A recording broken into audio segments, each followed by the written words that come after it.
Trump in his first term fired the FBI director because he didn't like him, and he replaced him with somebody new. And now in his second term, Donald Trump says he will fire the FBI director because he doesn't like him and replace him with someone new. Jake, everything old is new again. But this time, his pick is Kash Patel, a controversial figure who's turned himself into something of a MAGA media celebrity and author of the very first, Jake, children's book about Russiagate, the Russia investigation. It's called The Plot Against the King. You can see it here. He plays Kash, a wizard who protects King Donald from the machinations of, quote, Hillary Clinton. You can see her Is that back an AI there. illustration? It's a real book, Jake, and it's a bestseller on the charts. Congrats, Kash Patel. According to who? Kash Patel. Okay. I'm not kidding. It has sold a lot of copies. I have not bought one yet. Well, it's a great Christmas gift. Speaking of his writing skills, he also wrote another book called Government Gangsters about the so-called deep state, which included an appendix with a list of alleged deep state operatives, people he would likely target as FBI director, which he, of course, is now appointed to. Yeah, that list which you see scrolling by here includes Joe Biden, Kamala Harris, as well as Alyssa Farah from The View, Bob Mueller from like season 1 of The Trump Show, and the current FBI director, Chris Wray. Cassidy Hutchinson is on there as well. So joining us now is Talking Points analyst Peter Barry with what could happen next for Patel. Hey, Peter.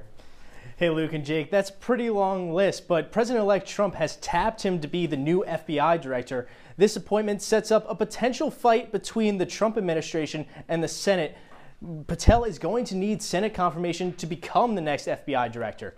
Christopher Wray, the current FBI director, was appointed by Trump in 2017, but Trump fired James Comey, an Obama appointee, to open the position for Wray.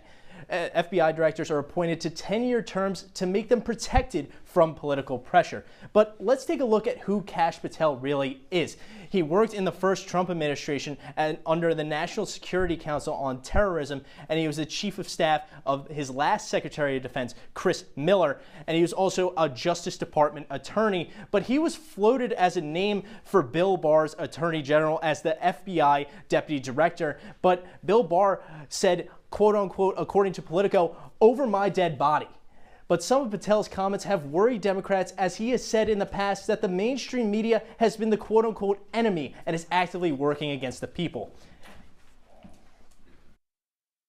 Everywhere. And the one thing we will do that they never will do is we will follow the facts and the law and go to courts of law and correct these justices and lawyers who have been prosecuting these cases based on politics and actually issuing them as lawfare. We will go out and find the conspirators, not just in government, but in the media. Yes, we're going to come after the people in the media who lied about American citizens, who helped Joe Biden rig presidential elections. We're going to come after you. Whether it's criminally or civilly, we'll figure that out.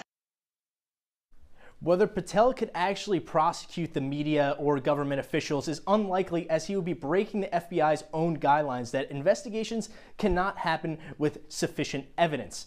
In response to Patel's pick, Biden's national security advisor Jake Sullivan went on Meet the Press to comment on Trump's plan to force out FBI Director Wray. The Biden administration adhered to the longstanding norm that FBI directors serve out their full terms, because the FBI director is a unique player in the American government system. They're appointed for 10-year terms, not terms just for the duration of a given president. The current FBI director, Chris Wray, was actually appointed by Donald Trump. Joe Biden didn't fire him. Most FBI directors do not serve out their 10-year terms, but for Patel's case, it is up to the Senate whether he can get confirmed, and there's also a chance Wray could fight his ouster rather than just resigning. Luke and Jake, I'm going to send it back to you guys. Peter, thank you so much. And before we go on this, I think the important thing about Kash Patel, as funny as the children's book is, but it shows something about him that Donald Trump seems to value in a lot of these picks we've seen so far on the cabinet. It's loyalty. There's a profile about him in The Atlantic, which I highly recommend, called The Man Who Will Do Anything for Donald Trump. And it seems like Donald Trump wants someone like that in a very powerful post at the FBI. Yeah, absolutely. And I think powerful post is a really important word that you said there. And something I want to talk about that Peter said was the 10-year term, right? The whole point is that it's not a political appointment. Right. And now you're appointing somebody who's the man that will do anything for Donald Trump. It's, as we say multiple times on the show, sort of turned upside down. Exactly. Well, hopefully we won't end up on that enemies list, but coming up